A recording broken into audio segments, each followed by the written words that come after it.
যারা নামাজ পড়ে না, আল্লাহ তাআলা তাদেরকে দুনিয়াতে কি কি শাস্তি দিবেন। আজকে আমরা শুনব নামাজ যে ব্যক্তি পড়ে না, বেনামাজির মৃত্যুর অবস্থা কি, মৃত্যুর সময় বেনামাজির অবস্থা কেমন হবে। যে ব্যক্তি নামাজ পড়ে না ওই ব্যক্তির মৃত্যুটা কিভাবে হবে, কোন অবস্থায় হবে, মৃত্যুর যন্ত্রণাটা কেমন হবে, এই ব্যাপারে আজকে আমরা শুনব ইনশাআল্লাহ। দুনিয়াতে আল্লাহ তাআলা যত মাখলুকাত সৃষ্টি করেছেন,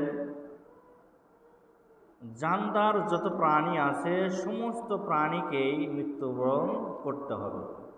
মৃত্যু থেকে কেউ পালাতে পারবে না। দুনিয়াতে যত মানুষ এসেছে 100 বছর, 110 বছর, 20 বছর আগের মানুষ আপনি খোঁজ করলে পাবেন না।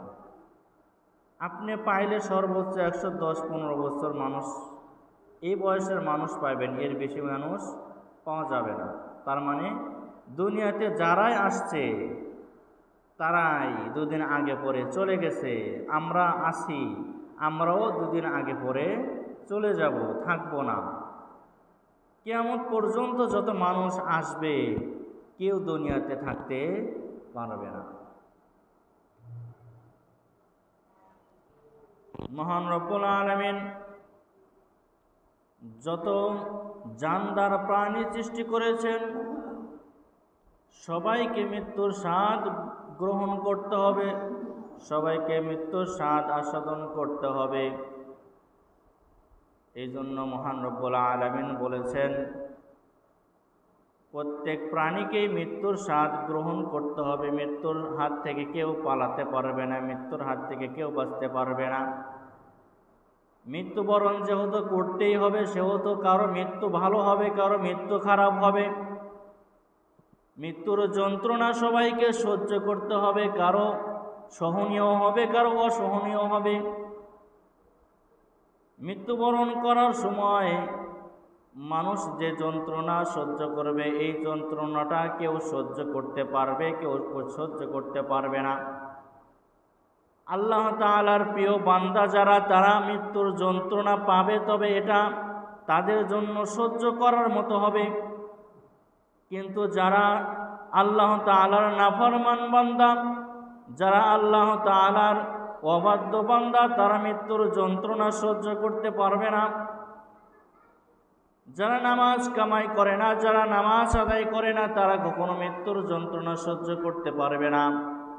যারা আল্লাহর হুকুম পালন করে না, তারা মৃত্যুর যন্ত্রণা সহ্য করতে পারবে না। এখন মানুষকে নামাজের কথা বললে অনেক মানুষ অনেক রকম ওজর আপত্তি দেখা, আমি এই কারণে নামাজ পড়তে পারি না, আমার এই ব্যস্ততা আছে, আমার ওই ব্যস্ততা আছে, আমি এই সমস্যার কারণে নামাজ পড়তে পারি না। এ কথা তুমি মনে রেখো, আজরাইল আলাইহিস সালাতু ওয়াস সালাম যখন তোমার সামনে আসবে, তখন আজরাইল আলাইহিস সালাতু ওয়াস সালামকে তুমি যত কথাই বলো না কেন, যত ওজর আপত্তি পেশ করো না কেন, কোনো কিছুই আজরাইল আলাইহিস সালাতু ওয়াস সালাম শুনবে না। আজরাইল আলাইহিস সালাতু ওয়াস সালামকে যদি তুমি বলো আমাকে একটু মৃত্যুর প্রস্তুতি নেওয়ার সুযোগ দাও, আমি একটু প্রস্তুতি নেই, আজরাইল আলাইহিস সালাতু ওয়াস সালাম দিবে না। যখনই কোনো বেঈমান, যখনই কোনো বেনামাজি, যখনই কোনো নাফরমান ব্যক্তির মৃত্যুর সময় হয়ে যায়, তখন আজরাইল আলাইহিস সালাতু ওয়াস সালাম জাহান্নামের কিছু ফেরেশতাদেরকে নিয়ে ওই নাফরমান বেনামাজি ব্যক্তির কাছে আসে।